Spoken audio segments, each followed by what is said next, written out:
Welcome to the Smoke Learning channel. In this 6-part video series, I'll show you how to create a scope.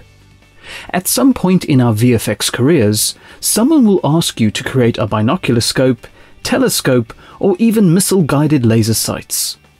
So I'm going to show you how to do this, but the emphasis will be on specific tools to help you get to grips with some functionality. If anything, that is what I would like you to gain from this. If you would like to follow along, you can download the media. You can click on the link in the YouTube description to start the download. If you're watching the podcast version of this video, then type the link displayed in your internet browser. So here we have a shot in the sequence, and I would like to use this to simulate a binocular scope. Select the segment and press Ctrl-Tab to bring up the effects ribbon. Click Create Connect Effects to enter into the node-based compositor. Press one left arrow to hide the media panel, as we will create everything we need in Smoke. The first step is to create the scope shape to simulate looking through binoculars. This can all be done using masks. To start, we need a few nodes. Hover over the node bin and press C for a color frame node. Drag the node and place it under our image. Double-click on the node and set the color to black. Switch back to the Connect Effects node bin. Now hover over the node bin and press A for Action. Drag the Action node and place it near the other nodes. With the Action node selected, press Ctrl-N twice to create two media inputs. Connect the source clip into the first red front input. It doesn't need an alpha, so don't connect the blue input. Now connect the color frame into the front and alpha inputs of media input 2. So we have two layers in action currently composited on top of each other. The reason why we connected the blue input for the color frame is that we will cut out a scope shape using this layer.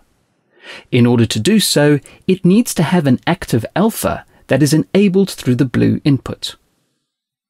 Double-click on the Action node to bring up its menus and ensure you are in the Media menu.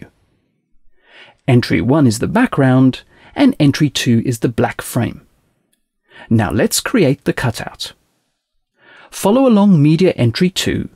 Double-click in the empty box in the Keyer column to enter into the modular keyer. The standard setup is the master keyer configuration, but all we want is the masking tools.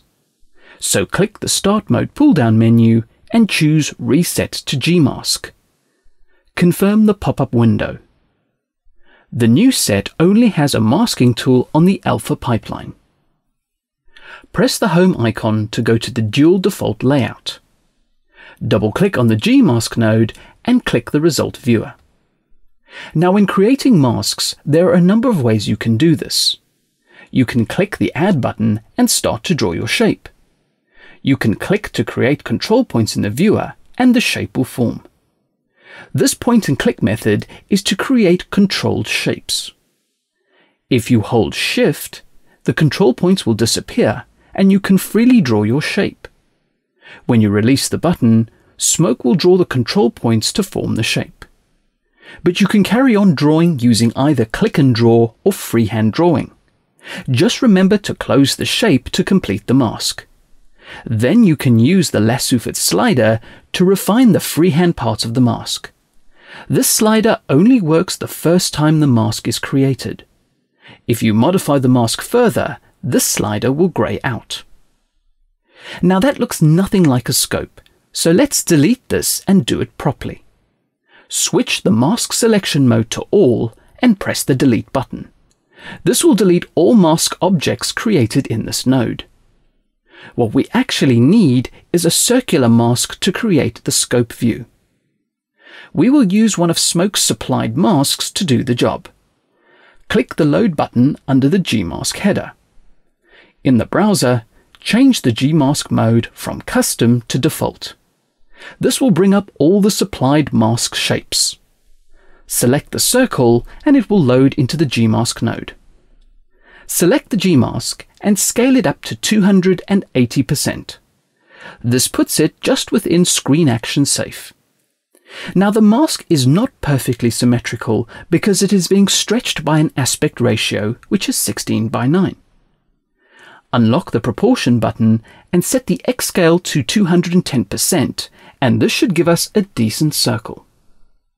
Move the X position of the circle to -350.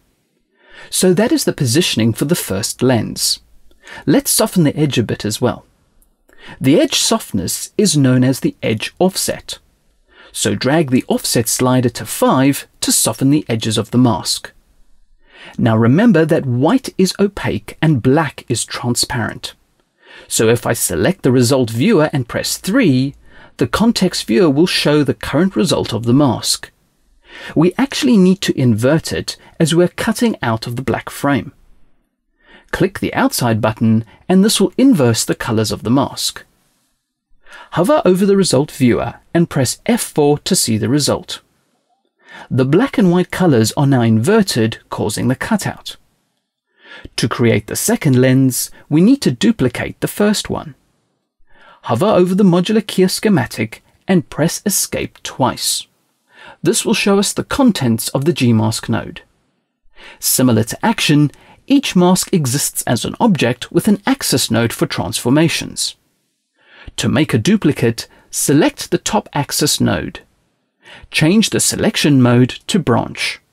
This means everything connected to this top axis node is selected. Click the duplicate button and the nodes will be duplicated. Hold Option and move the top axis to the side. So now we have a duplicate of the first circular mask. With the axis still selected, set the X position to 350. So the masks are positioned correctly for the lenses, but we have run into a problem. Currently, both masks are inverted. The outside of the first and second mask is white. When they intersect, the intersection causes black. To fix this issue, the second mask must be told not to fill the first mask up entirely with white. Turn off the outside button for the second mask. So this returns the first mask to black and the second mask is now white. That second mask should actually be black. Drag the color slider from 100 white to 0 black. And now we have our binocular scope shape. The best way to understand the mask tools is that you are dealing with shapes with black and white colors. Each will impact on the other. We will look at some more of this in the next mask section of the series. For now, press the return button to return to action. So we're off to a good start, but the scope edges are still too harsh. Plus, we need to have control over the luminance and blurriness of the edges to give that lens look. In the next video, we will create another layer in Action and use that to create edge luminance and smearing. Thank you for watching, and please subscribe to the Smoke Learning channel for future videos.